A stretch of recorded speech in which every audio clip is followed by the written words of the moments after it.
जांच भी जानते हैं कि आलीशान घर मुंबई में लिया है यश कुमार मिश्रा ने। क्या यूं कही जाए कि मुंबई में सबसे बड़ा घर ले लिया है यश और निधि झा ने। तो क्या आप सभी जानते हैं कि इस घर की वजह से यश कुमार को सुनना पड़ा बहुत कुछ।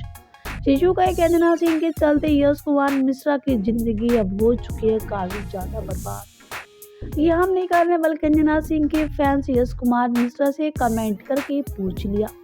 जांच भी जानते हैं कि जब से यश कुमार मिश्रा मुंबई में आलीशान बंगलो लिए हैं तब से अंजना सिंह के फैंस यश कुमार मिश्रा से कमेंट करने में पीछे नहीं रहे और कमेंट करके कहा कि कभी अंजना सिंह को कभी कुछ गिफ्ट कर दिया करो, क्योंकि तलाक होने का ये मतलब नहीं होता है कि वो आपकी पत्नी नहीं है। वाल तो क्या आप भी जानना चाहेंगे कि इस पे यश कुमार मिश्रा ने क्या कुछ कहा। वीडियो में आगे बढ़ेंगे और आप सभी को यश कुमार मिश्रा का वीडियो दिखाएंगे, लेकिन आप वीडियो को लाइक नहीं किए हैं तो पहले से लाइक और सब्सक्राइब कर ले।